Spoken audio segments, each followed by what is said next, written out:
Bonjour à tous, on démarre cette revue de presse avec une véritable bombe lâchée avec Neil Maupay qui va rejoindre le FC Séville. L'attaquant français de 28 ans quitte provisoirement l'Olympique de Marseille pour tenter un nouveau défi en Liga. Maupay est prêté par l'OM au club andalou avec une option d'achat fixée à 6 millions d'euros. Un montant jugé raisonnable par Séville qui souhaite observer les performances du joueur avant de se positionner définitivement.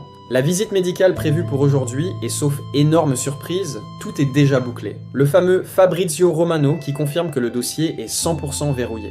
Le FC Séville cherchait un attaquant expérimenté, capable d'apporter de l'impact, du pressing et du caractère dans une saison compliquée. Maupay correspond parfaitement au profil, habitué aux championnats exigeants, passé par la Premier League, Brighton, Everton, puis l'OM.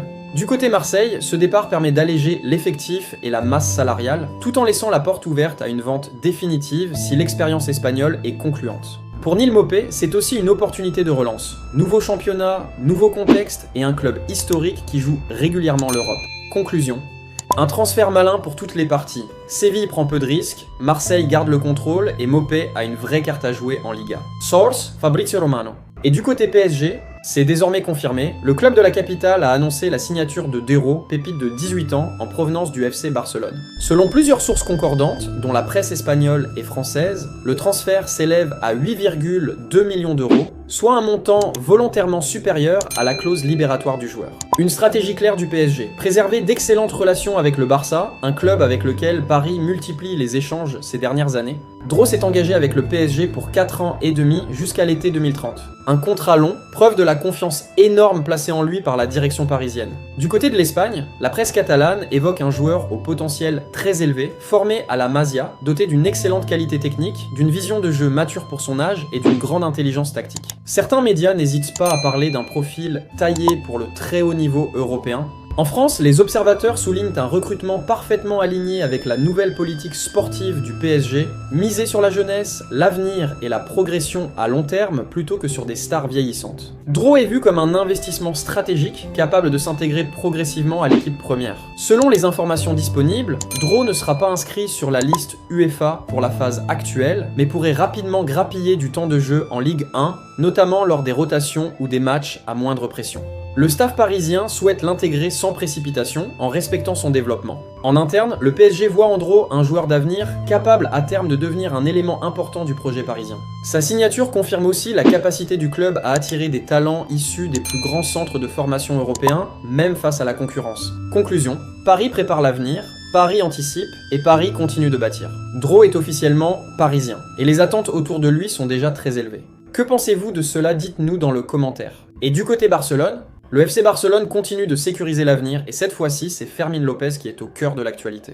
Selon la Vanguardia, le milieu de terrain espagnol a prolongé son contrat avec le Barça jusqu'en 2031, une marque de confiance très forte de la part de la direction catalane. À seulement 21 ans, Fermín s'est imposé comme l'une des révélations majeures de la saison. Son énergie, sa projection vers l'avant, sa qualité technique et surtout sa capacité à faire la différence dans les moments clés ont rapidement séduit le staff et les supporters blaugrana.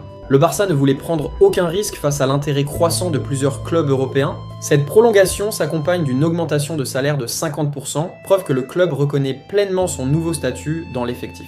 Fermín passe clairement d'espoir prometteur à joueur important du projet sportif du FC Barcelone. Autre point très symbolique, sa nouvelle clause libératoire qui atteint le montant colossal de 1 milliard d'euros. Un chiffre devenu classique au Barça, mais qui envoie un message très clair au marché, Fermín López n'est pas à vendre. Le club catalan veut construire son futur autour de jeunes talents formés ou révélés en interne, et Fermín fait désormais partie de ce noyau dur. Selon la même source, l'annonce officielle de cette prolongation sera faite après le match de Ligue des Champions contre Copenhague, prévu ce mercredi.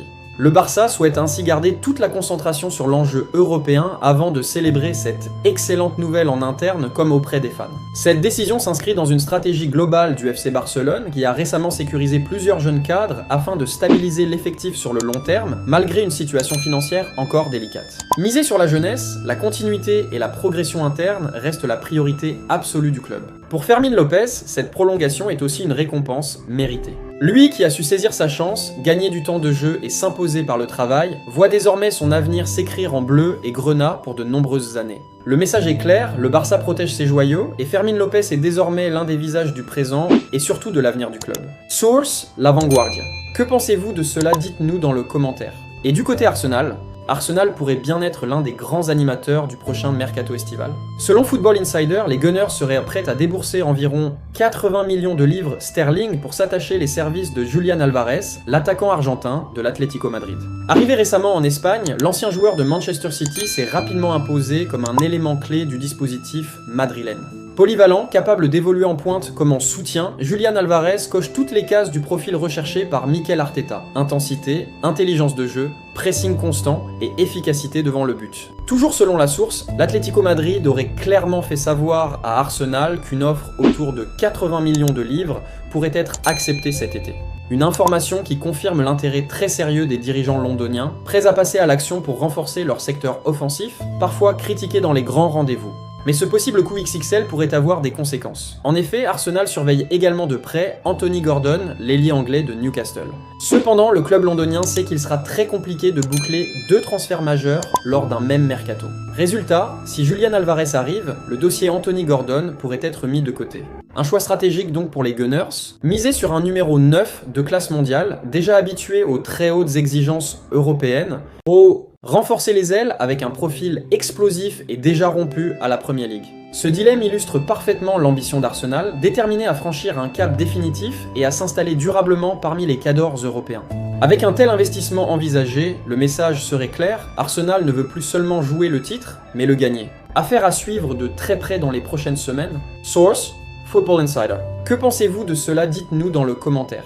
Et de l'autre côté, selon l'équipe, le jeune milieu français s'envole pour la Bundesliga 2, où il va rejoindre le FC Nuremberg sous la forme d'un prêt avec option d'achat estimée à 4 millions d'euros. À seulement 18 ans, Rabin Zingula était considéré comme l'un des profils les plus prometteurs de sa génération. Formé en France, le milieu de terrain séduit par sa qualité technique, sa capacité à casser les lignes et sa maturité balle au pied, rare pour son âge. Mais malgré ce potentiel évident, son temps de jeu restait limité et le clan du joueur estimait qu'un départ était la meilleure solution pour poursuivre sa progression. Dans un championnat réputé pour faire confiance aux jeunes talents, à Nuremberg, l'objectif est clair, enchaîner les minutes, s'aguerrir physiquement et franchir un cap dans un football plus intense et plus exigeant. Le club allemand croit fort en lui au point d'inclure une option d'achat de 4 millions d'euros, preuve de sa confiance dans le potentiel du français. Ce prêt représente donc un pari gagnant-gagnant. Nuremberg récupère un jeune talent à fort potentiel, Zingula obtient enfin un vrai projet sportif, et son club d'origine garde la main sur son avenir en cas d'explosion. Reste maintenant à voir si Rabin Zingula saura s'imposer rapidement en Allemagne et transformer ce prêt en transfert définitif. Une chose est sûre, c'est un dossier à suivre de très près dans les prochains mois. Que pensez-vous de cela? Dites-nous dans le commentaire. Et c'est tout pour aujourd'hui, n'oubliez pas de vous abonner et d'activer la cloche de notification pour ne rien rater de nos prochaines vidéos.